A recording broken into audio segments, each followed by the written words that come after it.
Hi friends, ఈరోజు మనం ఈ ఇంటికి గాలి కోయడానికి వచ్చామండి. గాలి అంటే గాలిలో పైప్ ఫిట్టింగ్, అలాగే దాంతోపాటు బోర్డులు కూడా ఫిట్ చేస్తాము. అంటే నార్మల్గా ఎవరైనా అంటే బయట వాళ్ళ చేత కోయించుకుంటారు ఎలక్ట్రిషియన్లు.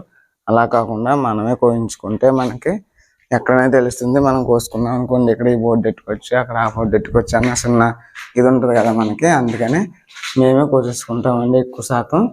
ఆ పైప్ కనబడుతుంది కదా, స్లాబ్లోకి వెళ్ళిన పైపు, అక్కడ ఉక్కు ఒకటిని, ఒకటేమో బాక్స్ అండి, 1 వే బాక్స్ అంటే ఫ్యాన్ కోసమని. అలాగే మనం ఇక్కడ బోర్డులు, అలాగే దాంతోపాటు ఎక్కడ ఏ పాయింట్ పెట్టాలి, ఏసీ కనెక్షన్లు, ఇన్వర్టర్ కనెక్షన్లు అన్నీ కూడా మనం ఇప్పుడే పెట్టేసుకోవాలి. ఎందుకంటే తర్వాత ప్లాస్టింగ్ చేసిన తర్వాత బోర్డులు బిగించాలంటే చాలా కష్టంగా ఉంటుంది. కాబట్టి మనం ఇప్పుడే పెట్టేసుకోవడం వల్ల మనకి కాస్త సింపుల్గా ఉంటుంది. అలాగే మొత్తం 2 గదులు, హాలు, అటాచ్డ్ బాత్రూమ్ అండి. దాంతోపాటు పోటుగా కూడా ఉన్నాయి. ఆల్రెడీ ఈ ఇల్లు యొక్క స్లాబ్ల పైపులని నేను వీడియో చేశాను, కావాలంటే మన ఛానల్లో ఉంటుంది, వెళ్ళి చూడొచ్చు. ఇదంతా హాల్ అండి. హాల్లోనే మనం హాల్లోనే మామూలుగా ఇది కిచెన్లో కూడా మనకి ఇక్కడ ఎయిర్ ఫ్యాన్కి పాయింట్, అలాగే ఇక్కడ లైట్, ఫ్రిడ్జ్ పాయింట్లన్నీ చూసుకుంటాము. అలాగే ఈరోజు ఈ యొక్క ఇల్లుకి గాళ్ళు కోసి పైపులు ఏ విధంగా ఫిట్ చేస్తాం అనేది నేను పూర్తిగా వివరిస్తాను. కాబట్టి వీడియో మిస్ కాకుండా చూడండి. Thank you for watching this. నచ్చితే లైక్ చేయండి. లైక్ చేయడం వల్ల నాకు మోటివేషన్ వస్తుంది. అలాగే మీలాంటి అంటే మనలాంటి ఎలక్ట్రిషియన్ చాలా మందికి వీడియో చేస్తుంది కాబట్టి వాళ్ళకి కూడా ఉపయోగపడుతుంది. కాబట్టి ప్రతి ఒక్కరు లైక్ చేయండి. లైక్ చేయడం వల్ల ఈరోజు మనం గాలి కోయడానికి లాడర్ అండి. అంటే మనకి హైట్ ఉంటాయి కదా, హైట్ వాటి కోసం మనకి నిచ్చెన ఉంది. దాంతోపాటు ఇది యామర్ మిక్సర్ అండి, యాంగిల్ గ్రైండర్. దీంతో మనం గాడి అనేది కోస్తాము. దాంతోపాటు మనకు కావాల్సిన సామాన్లు అన్నీ తీసుకున్నాం, వైర్లు, అలాగే మనకి ఎలాంటి సేఫ్టీ అండి, ఇది కళ్ళకి. ఇది లేకపోతే మనం గాడి అనేది కోయలేము, ఎందుకంటే ధూళి బాగా వస్తుంది కదా, అందుకోసం సేఫ్టీ కోసం ఇది తెచ్చుకున్నాము. అలాగే మనకి మేకలకి వాటికి సుత్తి అండి.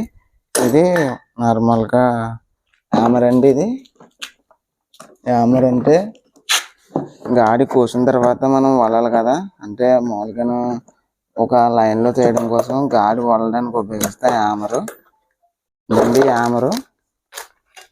అంటే మామూలుగా గాలి కోసిన తర్వాత వలడానికి ఆ బెడ్లని వేసుకునేకి మంచిగా విధంగా ఉండడం కోసం ఇది హ్యామర్ అండి. అలాగే కన్నాలు పెట్టడానికి కూడా ఉపయోగిస్తాం దీన్ని. దీంతోపాటు మనం వాల్ కటింగ్ బ్లేడ్లు అండి ఇవి, అంటే వాల్ కట్ చేయడం కోసం బ్లేడ్లు, లైన్ బ్లేడ్లు అని కూడా అంటారు వీటిని, పవర్టెక్స్ కంపెనీ. అలాగే దీనికి మనకు కావాల్సింది ఇది శానం బిట్టు, అలాగే ఇవేమో రొటేటర్ అండి, అంటే కన్నం పెట్టడానికి రొటేటర్ బిట్ ఇది. దీంతోపాటు ఇంకా మనకి ఇది మన గొంతులు, అంటే స్లాబ్ ఉంది కదా, స్లాబ్ గొంతులు కూడా పెడతాం. దానికోసం ఇది ఇలా మిషన్ తగిలిచ్చి గొంతులు పెట్టడానికి తెచ్చాము. ఇంకా మనం పని మొదలుపెట్టి చూద్దాం, అప్పుడు మళ్ళీ వీడియో తీస్తాను. ఫ్రెండ్స్, ఇది ఒక రూమ్ అండి. రూమ్కి మనం సామాన్లు రాద్దాం అంటే మెటల్ బాక్సులు, జంక్షన్ పాయింట్లు, వాటితో పాటు ఇంకా మనకు కావాల్సినవి అన్ని ఏ సామాన్లు పడతాయో చూసుకుందాం, అట్లా రాస్తామండి. ఫ్రెండ్స్, ఇక్కడ మనం 12 మెటల్ బాక్స్ వేసుకుంటే దానికి కూడా అక్కడ 3 పాయింట్ వేసుకుంటామండి. ఆ పాయింట్ వేసుకున్న తర్వాత అక్కడ ఒక పాయింట్, దాంతోపాటు అక్కడ ఏసీ కనెక్షన్ పెట్టుకోవచ్చు. ఏసీ కనెక్షన్ పెట్టుకున్న తర్వాత ఇక్కడ టూ వే వైరింగ్ కోసమని ఇక్కడ బోర్డు వేసుకుంటామండి. బోర్డు వేసుకొని తర్వాత అలాగే మనం కిచెన్లోని, హాల్లోని, దాంతోపాటు అటాచ్డ్ బాత్రూమ్ కూడా ఉంది, కనపడుతుంది కదా, ఇది అటాచ్డ్ బాత్రూమ్. ఇక్కడ గోడకెడేస్తారండి. తర్వాత ఈ గదిలో కూడా సేమ్ ఆ గదిలో ఎలా అయితే చేసుకున్నామో సేమ్ ఈ గదిలో కూడా సేమ్ అలాగే చేసుకున్నాం. అంటే ఇక్కడ బోర్డు పెట్టినా కావాలి, ఇక్కడ బోర్డు పెట్టుకుంటాం. దాంతో టూ వే కనెక్షన్కి ఇక్కడ, అలాగే మనం మెయిన్ బోర్డు ఇక్కడ పెట్టుకుంటాం అండి. ఏసీ కనెక్షన్ అక్కడ వేసుకోవచ్చు. అలాగే ఈ రూమ్ కూడా సామాన్లు రాయమంటున్నారు, సామాన్లు రాద్దాము. అలాగే అది కిచెన్, దాంతో ఇదేమో దేవుడి గది అండి. దేవుడి గది అంటే పైకి గోడ లేపలేదు, లేపిస్తారంట. ఇది దేవుడి గది కింద ఉపయోగిస్తారు. అలాగే ఇదంతా హాలు. ఈ హాల్లో ఎన్ని బోర్డులు పడతాయి అనేది నేను వివరంగా చెప్తాను. ఇక్కడ ఎక్కడెక్కడ బోర్డులు వేయాలి, మనకి ఒకవేళ సీలింగ్ చేయించుకుంటే ఎన్ని బోర్డులు వేయాలి, సీలింగ్ చేయించుకోకపోతే ఎన్ని బోర్డులు వేయాలి అనేది మొత్తం చెప్తాను. ఏ బోర్డులు వాడతాము, ఏ పాయింట్లు వాడతాము అనేది కూడా మీకు పూర్తిగా వివరిస్తాను. కాబట్టి వీడియో లైక్ చేయండి. లైక్ చేయడం వల్ల మాకు మోటివేషన్గా ఉంటుంది. ఈ కనిపిస్తున్న పైపులు అన్ని స్లాబ్లో పెట్టిన పైపులు అండి. ఇవి స్లాబ్లో నుంచి వస్తున్నాయి కదా, పాయింట్ల కోసమని. అవి ఆ పాయింట్ల కోసమని అది ఓపెన్ చేద్దాం. కవర్లో మనం పెట్టుకుంటాం కదా, ఆ కవర్లో ఓపెన్ చేసి చూస్తే అందులో పాయింట్లోనే ఉక్కులు ఉంటాయండి. ఇప్పుడు ఈరోజు వీటికి సామాన్లు ఏ విధంగా రాయాలని చెప్తాను నేను.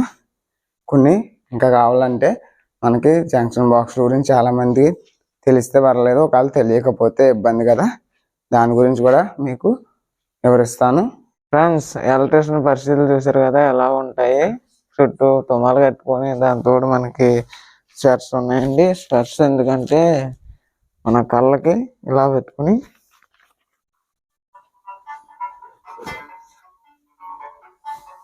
ఇలా అంటే ధూళి గట్ట వెళ్దు, ఇది అనేది ధూళి గట్ట లోపలికి వెళ్ళకుండా తుమ్మాలి. ఈ స్వెట్స్ అనేవి కళ్ళగట్ట పాడకుండా. ఫ్రెండ్స్, నా చేతిలో ఉంది కదా, ఇది యాంగిల్ గ్రైండర్ మిషన్ అండి. దీంతోనే గాలికి వస్తారు. ఈ మిషన్ వాడితే చాలా జాగ్రత్తగా వాడాలి. బ్లేడ్ అనేది చాలా స్పీడ్గా తిరుగుతుంది. ఒక్కోసారి పైకి కూడా వచ్చేస్తుంది. కానీ కొంచెం అలవాటు ఉన్న వాళ్ళు మాత్రమే గ్రైండర్ని బాగా వాడగలరు. కొత్త వాళ్ళంటే కొంచెం కేర్ఫుల్గా వాడాలి. 2 చేతులతో పెట్టుకొని. నాకు కొంచెం అలవాటు కాబట్టి ఒక చేతితోనే కొడుతున్నాను. కానీ చాలా వరకు చాలా ఇబ్బంది పడతారు. అలాగే గాడి కోసినప్పుడు మధ్యలో గీత కింద ఎట్టుకోవాలండి. అలాగే ఎట్టుకుంటే మనకి హ్యామర్కి ఎలాంటి ప్రెజర్ ఉండదు. ఒకవేళ గేదె ఎట్టకపోతే హ్యామర్ మీద ప్రెజర్ ఉంటుంది, బేగా పాడయ్యే అవకాశం ఉంటుంది. కాబట్టి మనం ఎప్పుడైనా మధ్యలో గీత ఎట్టుకోవాలి. యాంగిల్ గ్రైండర్ని చాలా జాగ్రత్తగా వాడాలండి. ఎలా పడితే అలా వాడొద్దు. నీట్గా దానికంటూ రూల్ ఉంటుంది, ఆ రూల్ ప్రకారమే వాడాలి. చాలా స్పీడ్గా తిరుగుతుంది కాబట్టి. అలాగే ఫ్రెండ్స్, ఇప్పుడు చూస్తున్నారు కదా, ఈ హ్యామర్ అండి. ఈ హ్యామర్తోనే మనము చిప్పింగ్ అనేది చేస్తాము. మనం ఫస్ట్ యాంగిల్ గ్రైండర్తో కోసుకుంటాం కదా, కోసుకున్న తర్వాత అడ్డంగా గీతలు పెట్టుకోవడం వల్ల హ్యామర్కి చాలా సింపుల్గా ఉంటుందండి. ఎందుకంటే ఎక్కడ పెట్టి అక్కడ ఊడిపోతుంది ముక్కల కింద. ఒకవేళ మధ్యలో గీత పెట్టకపోతే అది ముక్కల కింద రాదు, ఏకంగా వస్తుంది. కాబట్టి హ్యామర్ మీద చాలా ప్రెషర్ పడే అవకాశం ఉంటుంది. కాబట్టి మనము మధ్యలో గాలి పోయాలి. హ్యామర్తో అయితే భలే సింపుల్గానే మనం చిప్పింగ్ అనేది చాలా సింపుల్గా చేసుకోవచ్చు. కానీ ఒకప్పుడు చుట్టి శానంతో చిప్పింగ్ చేసేవారు, చాలా టైం పట్టేది. అలా కాకుండా హ్యామర్ గ్రైండర్ ఉంటే దాంతో సింపుల్గా మనము చిప్పింగ్ అనేది చాలా ఈజీగా తీసుకోవచ్చు. ఫ్రెండ్స్, ఇక్కడ మన ప్లానింగ్ ప్రకారం మనం కోసుకొని ఆ చిప్పింగ్ అనేది చేసుకుంటున్నాము. కానీ కొంచెం మంది ఎలక్ట్రిషియన్ ప్లాన్ ఇచ్చి వేరే వాళ్ళు వచ్చి గాలి కొడితే ఒకసారి ప్లాన్ గట్టా మారితే మళ్ళీ వాళ్ళ చేత కొట్టించుకోవాలి. అలా కాకుండా మన ప్లాన్ ప్రకారం మనము ఇచ్చుకుంటే సింపుల్గా మనమే కోసేసుకోవడం వల్ల సింపుల్గా ఉంటుందండి వర్క్. అలాగే గాలితో పాటు ఫిట్టింగ్ కూడా చేస్తాము. ఇప్పుడు నేను కోస్తుంది 12 మోల్స్ బోర్డుకి అండి. బోర్డు కూడా సింపుల్గా హ్యామర్ మిషన్తో బడ్డీని చాలా సింపుల్గా వాడవచ్చు. ఫ్రెండ్స్, మీరు చూస్తున్నారు కదా, దీన్ని కూడా చిప్పింగ్ అంటారండి. గొంట్లు ఎట్టడం అంటారు. ఇలా గొంట్లు ఎందుకు కడతారంటే స్లాబ్ మాల్ కొడతాం కదా, అంటే సిమెంట్ కొట్టినప్పుడు కింద పడిపోకుండా గొంట్లు పెట్టడం వల్ల పట్టుకుంటారు కాబట్టి. ఫ్రెండ్స్, మీరు చూస్తున్నారు కదా, ఇది చిప్పింగ్ అయిపోయిందండి. మొత్తం హ్యామర్తో ఇల్లు మొత్తం చిప్పింగ్ కొట్టేసాము. బోర్డులు కూడా కొట్టేస్తున్నాము. ఇలాగా మనకి ఇష్టం వచ్చినట్టు మనం ప్లాన్ ప్రకారం అనేది కొట్టుకోవడం జరిగింది. మీరు కూడా ఒకవేళ హ్యామర్ మిషన్, యాంగిల్ గ్రైండర్ వాడడం వస్తే మీరు కూడా సొంతంగా కొట్టేసుకుంటే మీకే మంచిదండి. ఎందుకంటే ఎలాంటి ఇబ్బంది ఉండదు. మళ్ళీ తర్వాత చిప్పింగ్ కొట్టుకొని పెరాల్సిన అవసరం ఉండదు. ఫ్రెండ్స్, ఈ వీడియో నచ్చితే లైక్ చేయండి, షేర్ చేయండి. మరికొన్ని ఇంట్రెస్టింగ్ వీడియోస్ కోసం మన ఛానల్ సబ్స్క్రైబ్ చేయండి. అలాగే పైప్ ఫిట్టింగ్ పార్ట్ 2 మన ఛానల్లో